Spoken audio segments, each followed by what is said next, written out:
So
hello and good evening everybody. How are you all?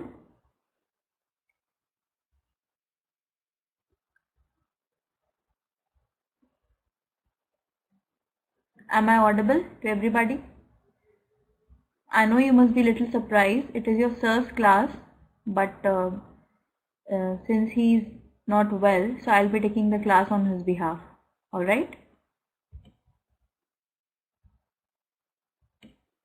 So is that fine with everybody?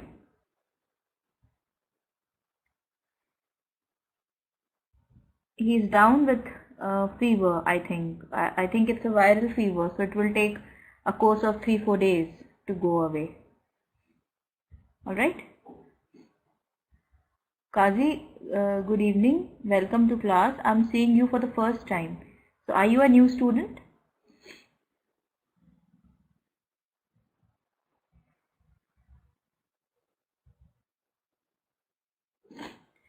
Alright. So we can just start. Today we are going to do case studies only. So the first case study is about marketing. It is about the Ford Motors, the Ford cars. You all must be aware of that brand.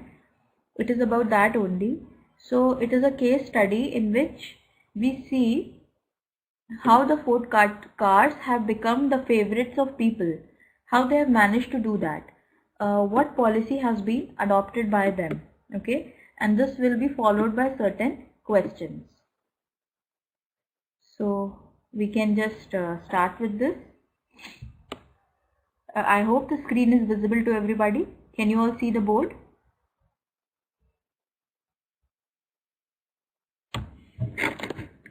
Everybody? Okay. So this is Ford cars go in for a service. You know, today's industry, the consumer industry especially, when we talk about consumer durables, we talk about electronics, the things like these. The industry is consumer oriented, and every brand that is operating, it is offering more or less the identical kinds of product. Okay, but the basic difference or the USP, that is the unique selling point. The USP for every organization is, can you just tell me what is that? What is the USP in today's world as far as durable goods are concerned? What is the thing that makes one organization ahead of the other's organization? What is that one thing? I think I discussed in one of my classes with you. We use this particular thing. If you remember, when we were discussing about the different market conditions in economics, when we were discussing managerial economics, the different types of market conditions, monopoly, then monopolistic competition, perfect competition. So in that class, we discussed about monopolistic competition. So this thing comes from the monopolistic condition. Ideally, the market that is prevailing in today's world, especially with the consumer durables, is that of monopolistic nature. Okay, so can you just tell me what is monopolistic market? What is the monopolistic type of a market? Monopolistic competition, what is that? So I'm waiting for the answer.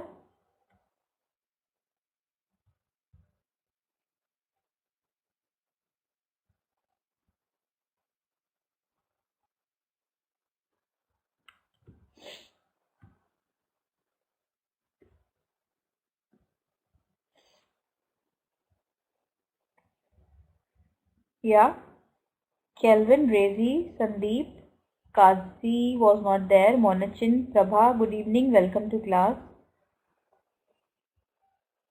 Today we are discussing a case study, and I have put up a question, and the question is, what is monopolistic type of market structure? Okay, so if you can answer that, monopolistic competition, monopolistic. Good evening, Abdullah. Hi, welcome to class. Prabha, do you know the answer to this? Okay, I have one answer. I think I need to see what is that.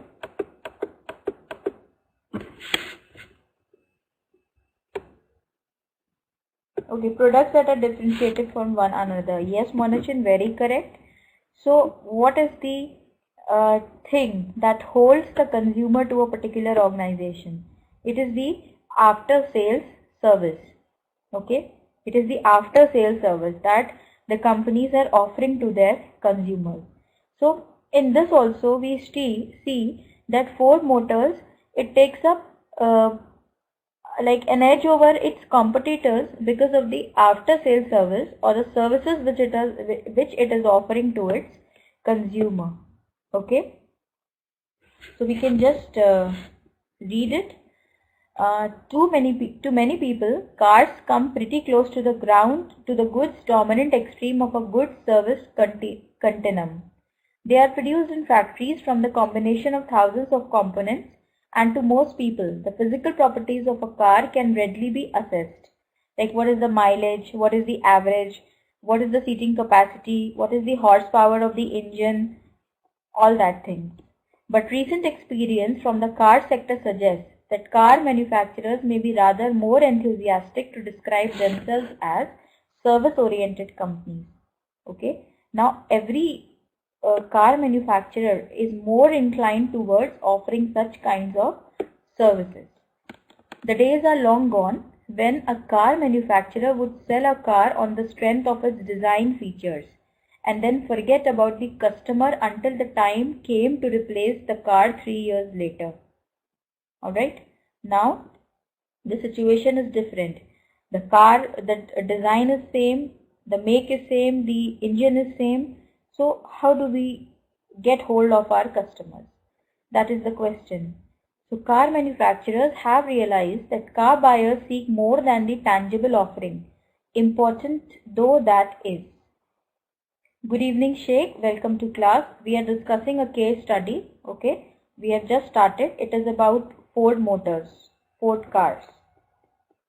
So over time, they have moved increasingly into services in an attempt to gain a larger share of car buyers' wallets.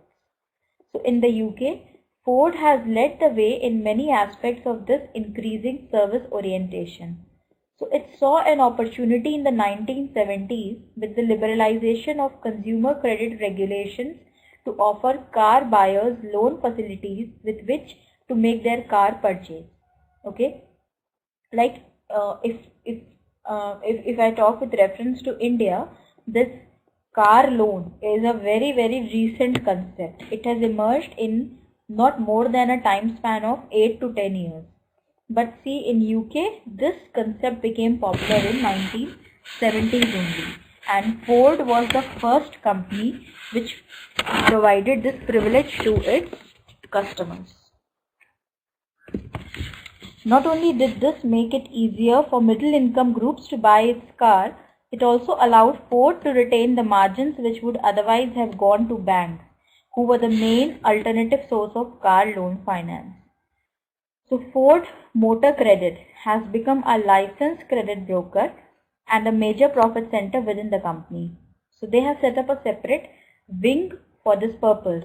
They don't cater to any banks for this. They themselves have the license to offer loans to the public, the buyers. Okay, so this is one attempt, one additional service which they offered, and as a result of this, they were able to catch hold of the market and the consumers. Now the next major attempt to gain a greater share of car buyers' wallets came through offering extended warranties on the cars it sold. Okay, so traditionally new cars had come just with 12 months warranty, but Ford realized, okay, what's the difference between warranty and guarantee? Can you tell me? Warranty and guarantee. They are a little related terms, but they have a difference.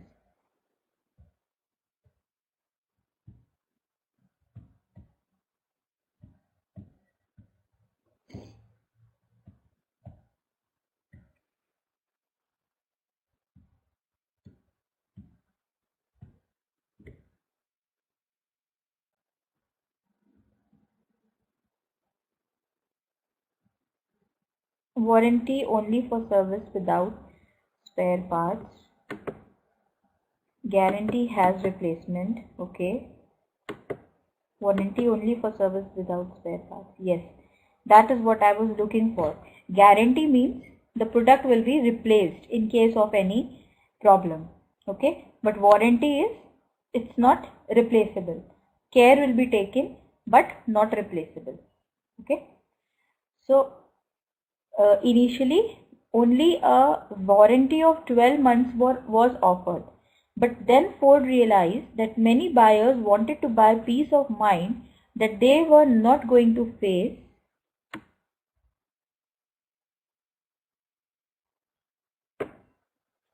unexpected repair bills after their initial warranty has expired. Okay, so like after a period of 12 months, if there is any problem, the consumer or the buyer shouldn't be bothered to pay for that, because the car parts, the spare parts, they cost a lot. They are not very easy, like it's not very cheap. It's little expensive affair, so it needs to be considered. So increased competition from Japanese importers and then improving reliability of its new cars encouraged this development. So by the mid-1990s, Ford came round to view that many of its customers were buying mobility services rather than a car per se. So it came up with schemes where customers paid a small deposit followed by a fixed amount per month, that is the EMI, equated monthly installment, in return for which they received comprehensive finance and warranty facilities.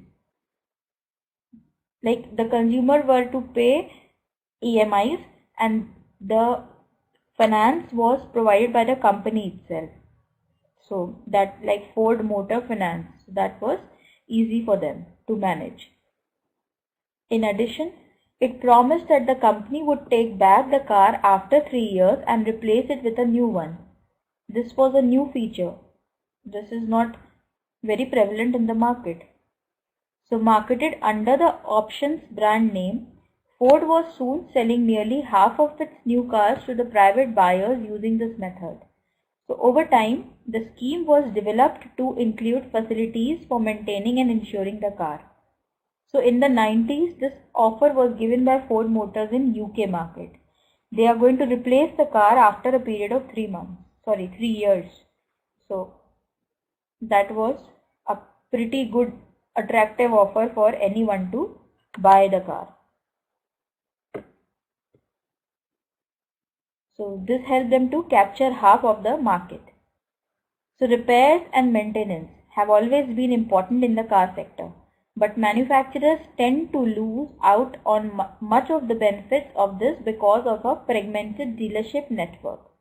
So separate customer databases for maintenance and new car sales often did not meet, and Ford found that it had a very little direct communication with the people who had bought its cars.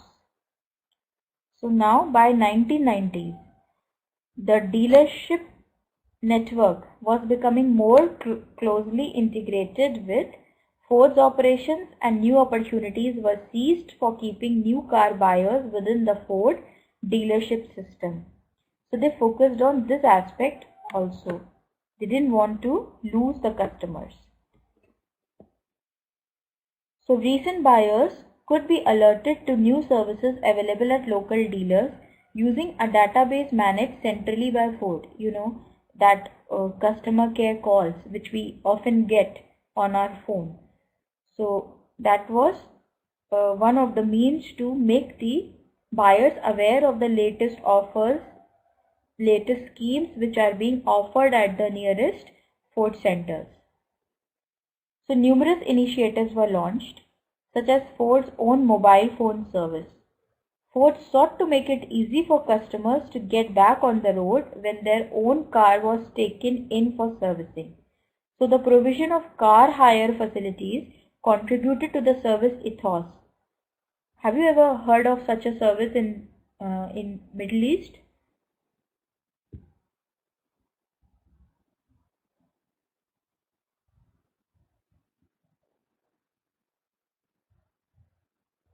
No.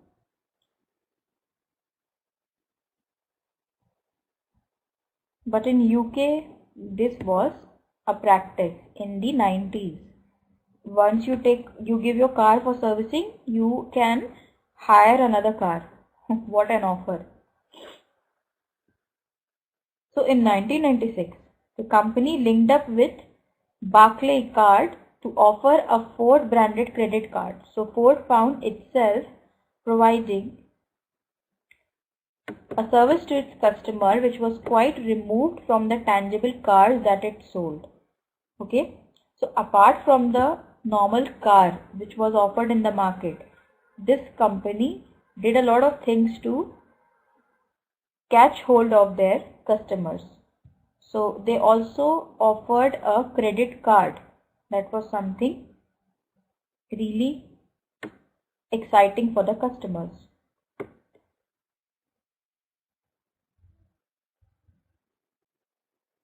And what was the offer? Why the car? What was the attraction for the customers for using that card?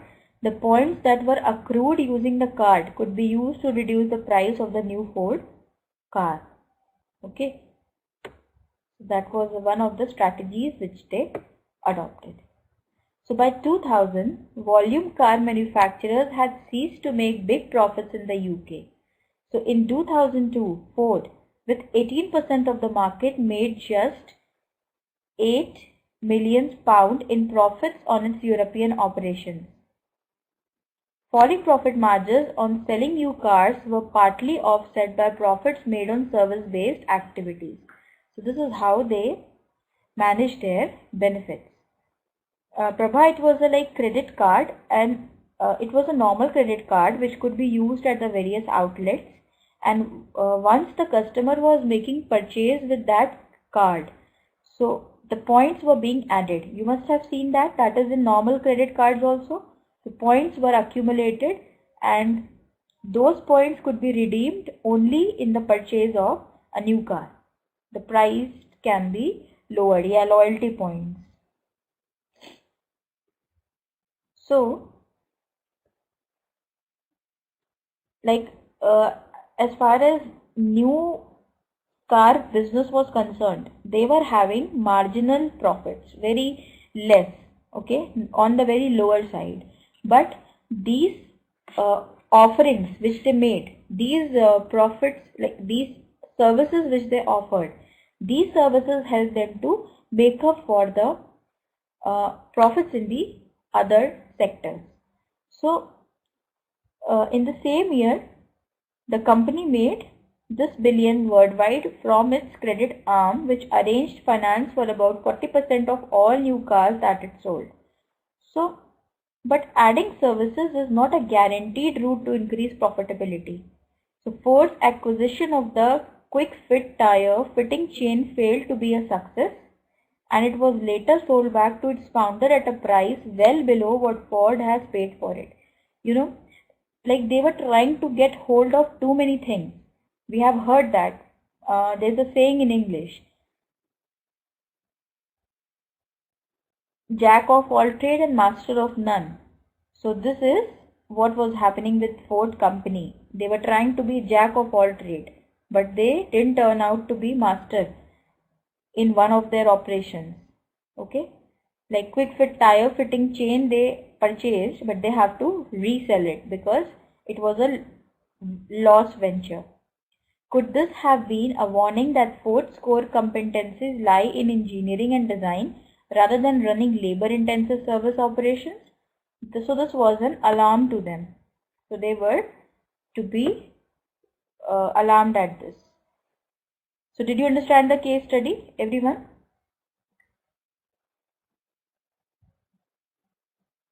Kelvin, Rezi, Sandeep, Kazi, Prabha, Abdullah, Sheikh, Anas, Soni, Farooq, everybody? Okay. So this is followed by certain questions which you have to answer. So the first one is, given the evidence of Ford, is it still appropriate to talk about the goods and services sector being quite distinctive? Means looking at this case study, what is your opinion about this? Like goods and service sectors, are they two distinct things, two separate things, separate concepts? We can merge them, we can relate them. Is it so? Please write your answers in the chat box, everybody. Think and write.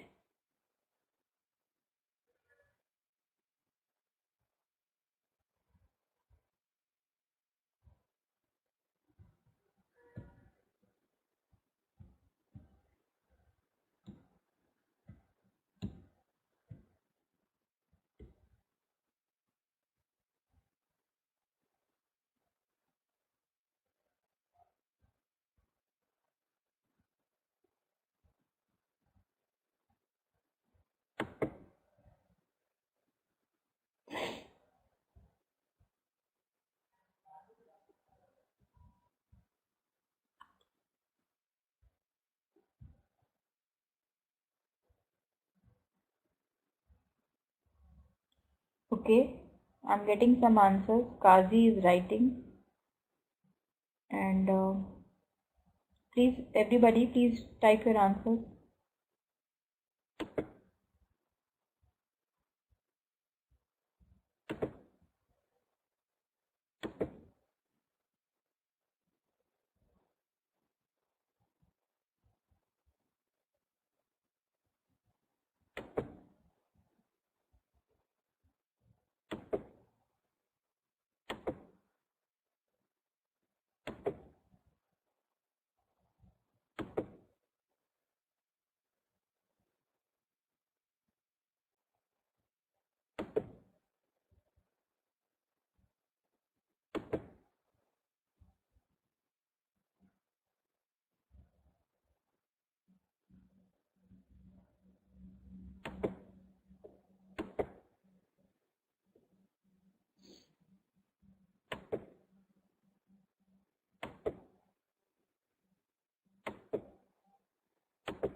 Okay. So two answers I've got. They are related to each other because after sales services are key to retain customers and to increase the profits in the longer run. Yes, that's a very nice answer. Sony. Anyone else is trying? Or should I go to other?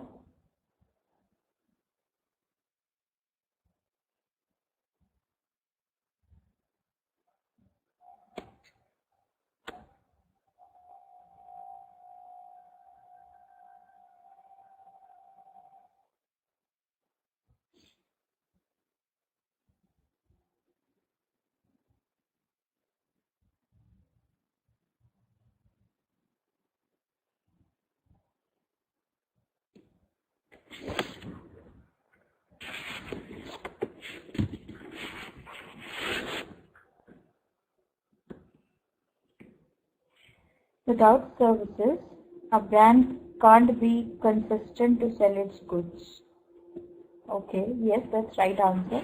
Now, question number two is, what business is Ford in and what business should it be in? What is its main business and what is it, what should be? Okay.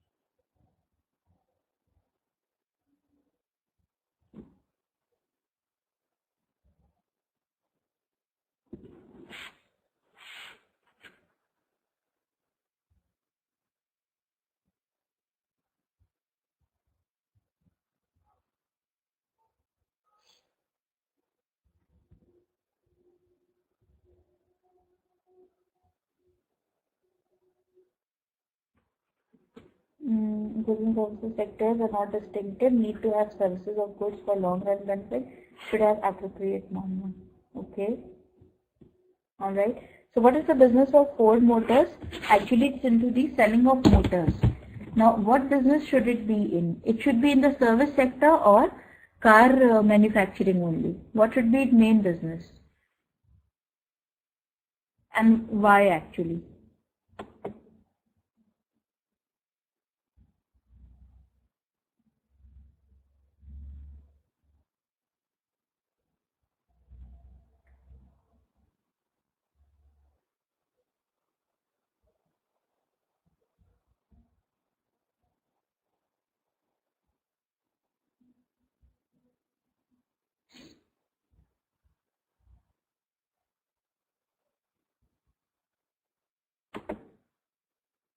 Car manufacturing.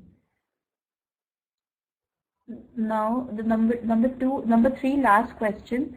Discuss the view that Ford should do what it is good at, designing cars and leave services to other companies.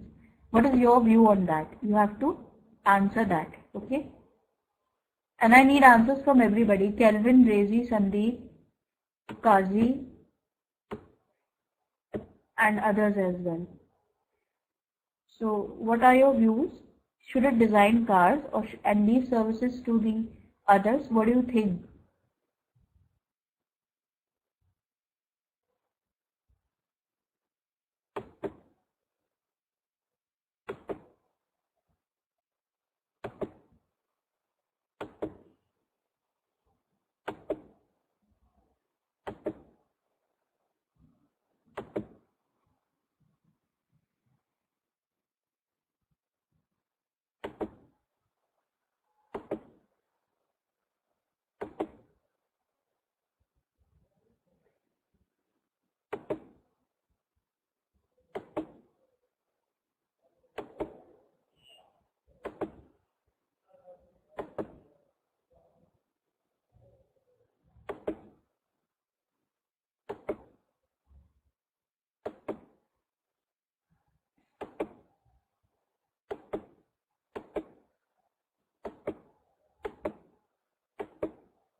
should do only car manufacturing, rest it can outsource. Okay.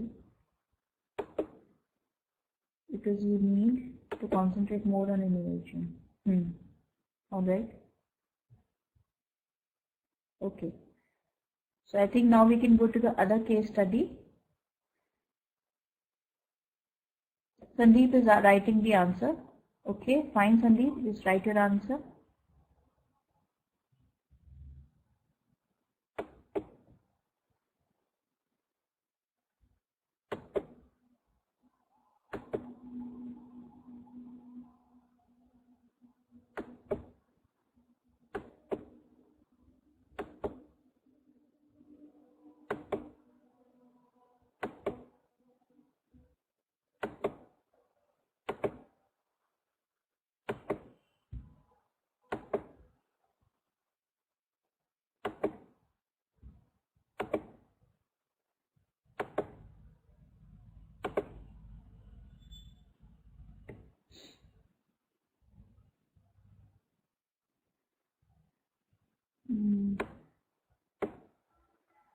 Sony, I think they should do both manufacturing as well as service.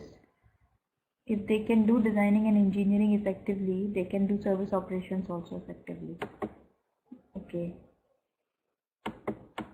Yeah, so you know the answer to these are subjective. They vary from person to person. It depends on the opinion of a particular person. There is no sure short answer to this. Okay. So we can now go to the next case study. Now this is a case study about research analysis. So what is there in this? It is a case study in the use of marketing research to reposition a radio station. It's an Irish radio station which needs to be repositioned. Okay, the name of the radio station is CKR FM. So it has not been doing very well in some of the past years. So what strategy has been adopted by the company, by the staff, by the radio station, that all we need to see in this one. Okay, so you know, do you all understand that you all know about the traditional form of the radio stations?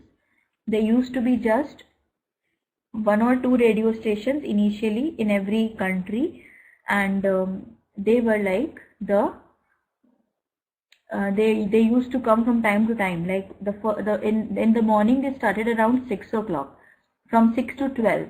Then in the afternoon, after I think after 2 it started, or after 4 it started. So it was a time bound service. But now the condition of the radio stations have changed a lot. Now can you just tell me what is it now? How is the situation now? What is the present scenario?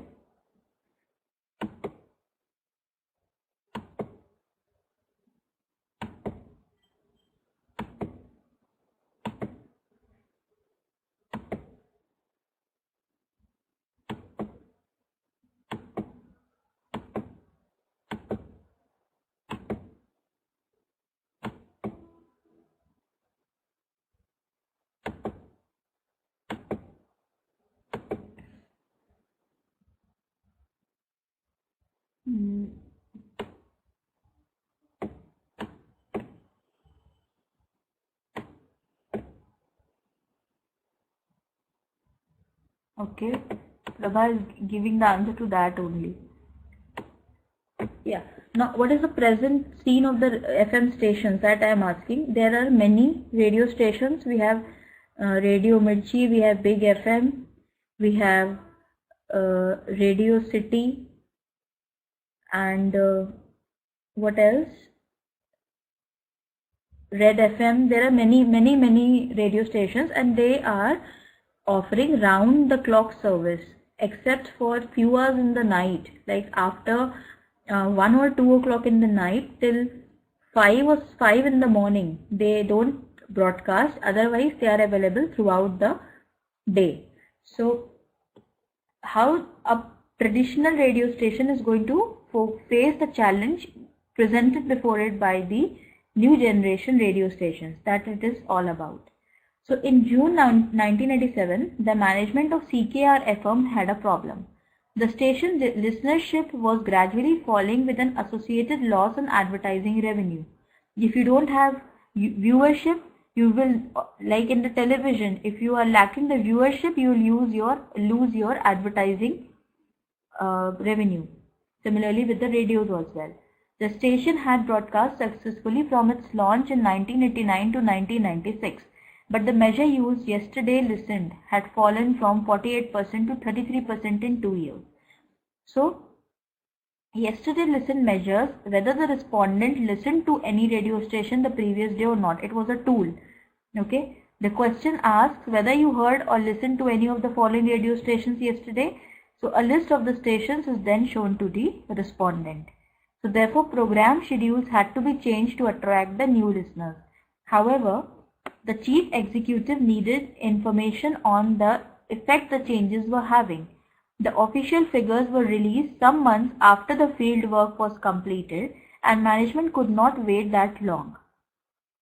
So a program of internal marketing research needed to be put in place to assess the decision-making process. Like this channel, they brought about certain changes in their way of operations. So what was the impact of that? That could be known only after a period of time. But they wanted to know it at the earliest possible time. So what did they do? So introduction to the independent radio sector in Ireland. So the Radio and the Television Act 1988 provided the Irish public with the opportunity for an alternative to state broadcasting, and the new legal independent stations commenced broadcasting in the later half of 1989. 38 licenses were distributed. So there were all in all almost 38 channels, we can say. So since April-May 1990, surveys had been conducted by the Market Research Bureau of Ireland, mapping the progress of the sector. So objective of the survey, titled the Joint National Listenership Research, is to provide the reliable estimates of audiences as a basis for planning the advertising. This all is just database, we can just skip this. So what is this CKR FM? What is this radio station all about? Please just read that. Read these two paragraphs. Kindly read that.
Are you all reading?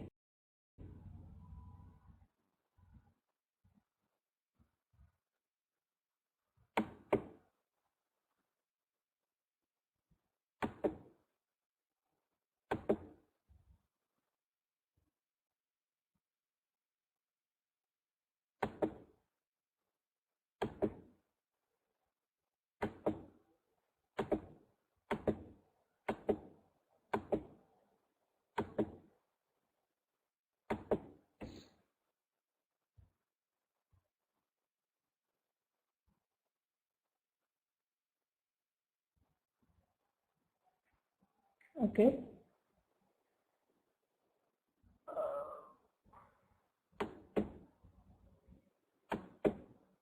So Sheikh, is the problem sorted? Okay, you can just now continue.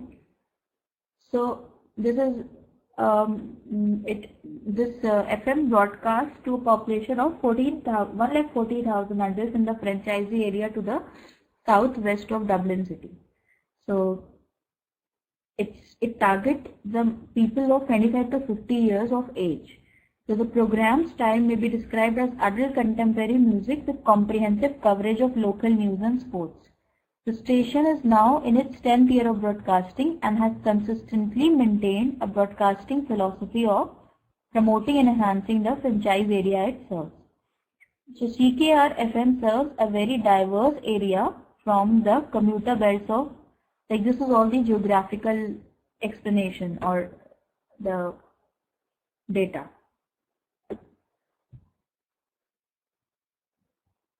So you can just see there are two countries over here, countries of Carlow and Kildare. So it encompasses the fastest growing region of the country. So this is the data. As per the 1996 census, this was the data, the total population. So, and this was the distribution of the population, like 0 to 14 years, these many people, 15 to 24, this many, and so much and so forth. So how much area is being captured by the CKR FM? Okay, for the age group of 0 to 14%, just 26%, and national 24%. 15 to 24, 18 and 17. This is all data. 65 plus 8% and 12%. So this shows that the maximum people in the age group of 24 to 44 has been entertained by this channel. Yes, Prabha, that's correct. So the question before them was how to get hold of other age groups. Now this is about the socio-economic classification. Like how the people who are listening, so those who are listeners, how what is their distribution? So you can see non-manual workers, they cater to the 19% of non-manual workers, okay, and 17% of the national channel is listened by 17% of the people. You understand non-manual workers? Yeah, Prabha. Okay. So, you know, non-manual workers are the people who are working on those machines. They are not doing the manual task. Okay. So, those who operate machines, those who like tailors, they work on the machines. They don't do manual work. That work. So it can be seen from the table that in terms of professional and managerial occupations, Carlow Kildare had a higher proportion of these individual residents in the area than the national figures. So therefore the CKR FM franchise area has larger spending power, a younger population and a faster growth trend at the national averages. The population which is preferring it was of a young type, the young age group. Now what was the research problem? So initial research has shown that the station's listenership was largely centered around the upper age limit of target market and even higher. This was supported by an analysis of phone calls received in response to competitions and other phone-ins. These older listeners were not particularly of interest to the advertisers. So these issues, coupled with the fact that the franchise area covered the fastest growing population region in Ireland, led management to the conclusion that the station was not attracting its stated target market. Okay, so in the crux you can understand that the management of this station, the radio station, they have realized that they are not able to meet up the expectations of the people.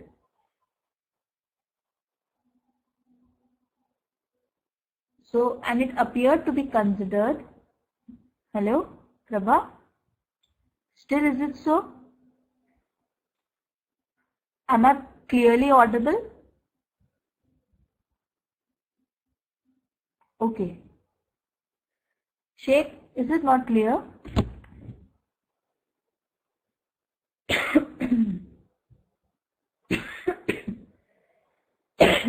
All right.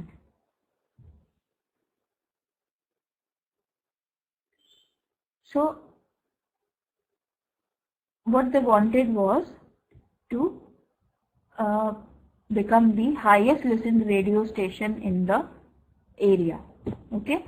So this had to be weighed against the overall problem of falling ratings. So figures below 30% would consign CKR FM to the bottom of the league of independent stations. Means anything beyond 30 was not acceptable. Okay. So what did they do? The station, so the amount of time purchased from each station is proportional to the station's overall ratings. Therefore, by cutting programs and launching new presenters, the station ran a serious risk of losing valuable revenue. Okay, so they introduced new presenters, they introduced new programs.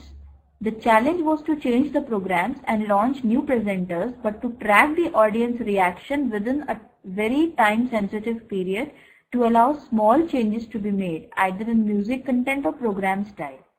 Means they need to go at the root of the problem and assess it. The station needed to be repositioned in the media set of the listeners.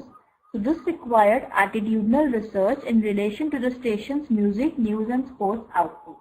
It also required quantitative research to measure the effects of programming changes. The results of the research would be used in the development of new programming schedules and also by the sales staff for the purpose of securing local advertising sales. So they need to have a thorough research work done so as they can clearly get hold of the insight and they can make the required changes, the changes which will give them fruitful results.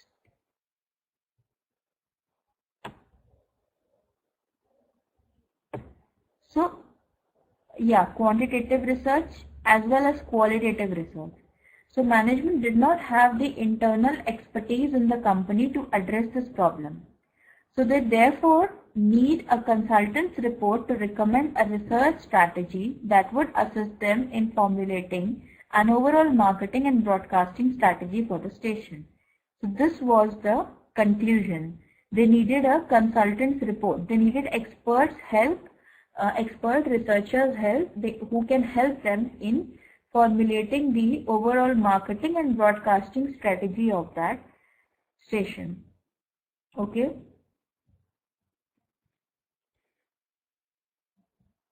So the first question which this case study has is recommend an appropriate research methodology. Can you answer this question?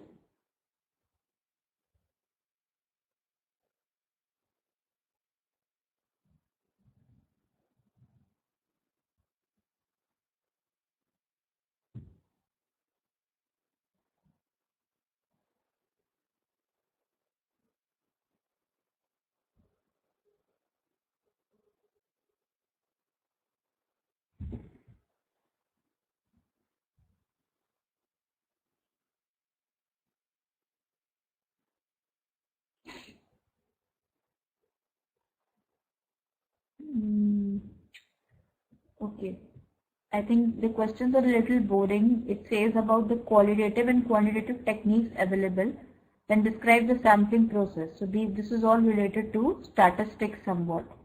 So I can take you to a short and a very short case study. This is a very short case study. So you can just read it. It is about Aeroflot. Okay. So Aeroflot is a Russian airlines company, and the case study is about a dog fight for international passengers. This is a newly launched company which is not able to take hold of the market. It is having tough competitions with the British Airways. Okay, the British Airways are their competitors. So what is it about? So in stark contrast to British Airways, Aeroflot Russian Airlines is new to the skies of international commercial airlines. Okay, it's a recently launched company. So this is its capacity. It has got 114 planes and 3.8 million passengers were transported. So, and British Airways, it transported 25.35 million passengers. Okay. So Aeroflot's figures are down considerably from 1991. So like they have been considerably facing a fall in their market in the share of the passengers which were traveling on their airlines. So Aeroflot's attempt to become a world-class airline has been hampered by a poor safety record, bad food, surly service, dilapidated cabins, and frequently cancelled or late flights. These are the things which are preferred by the people. You will like to go to a particular airline company. You will like to travel on that particular airline company only if you are getting good services. The food is good, the services are good, the ambience is good, cabins are clean, safe, flights are on time. But these things were lacking in this Aeroflot's company. Okay. So in order to expand its business in this highly competitive industry, Aeroflot has copied many of the strategies of the leading airlines. So in January 1997, the airline announced a marketing alliance with Continental Airlines to announce continental flights from New York, New Jersey to Moscow's International Airport. So Aeroflot has renovated its training academy to include a curriculum that focuses on image and marketing and includes the slogan, "The customer is always right." So, and they launched the Telephone Confidential, a customer complaint line, and in an effort to modernize its fleet, ordered 10 Boeing 737s. So, in order to keep pace with their competitors, this Aeroflot company, it did some efforts. Firstly, it had an alliance with the Continental Airlines. So, two big companies came together.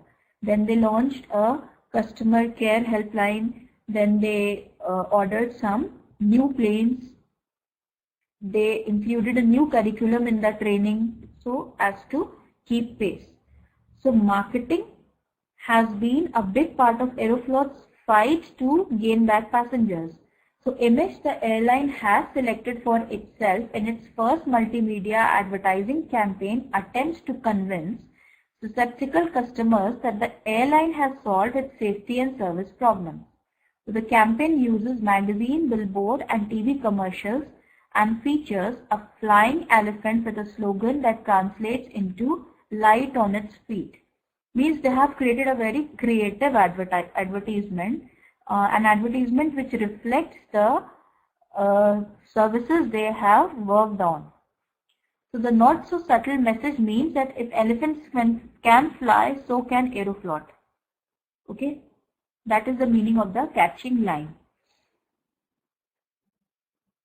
So the web page of the company, it exhibited a decidedly Western influence. So this is all, they have created a very good website. The home page has links to pages that describes its airplane fleet and lots of things are there. Okay. So now the question is, what are the advertising objectives for Aeroflot's Flying Elephant campaign? The new campaign which has been launched, what are its objectives?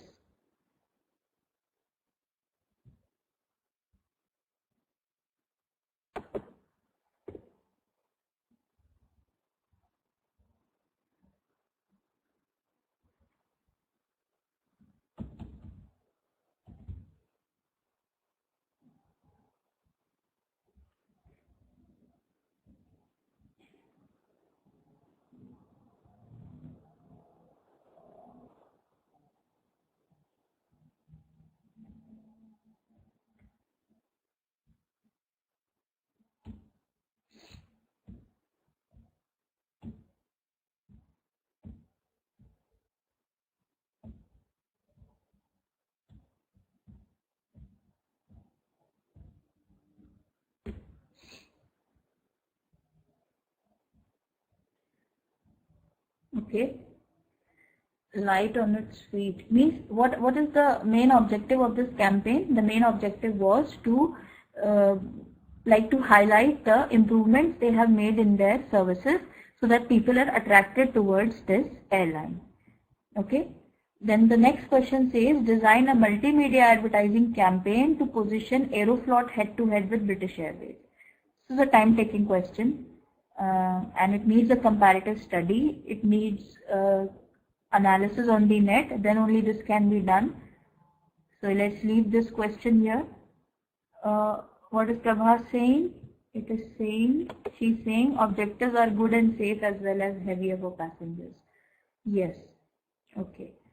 So this brings us to the end of this case study and end of the class as well. We can wind up and we'll be meeting in the next class. So I think tomorrow you have another class after this one. And then you have class tomorrow, isn't it? So see you all tomorrow in the class. And tomorrow you have class. Do you have a class with me tomorrow?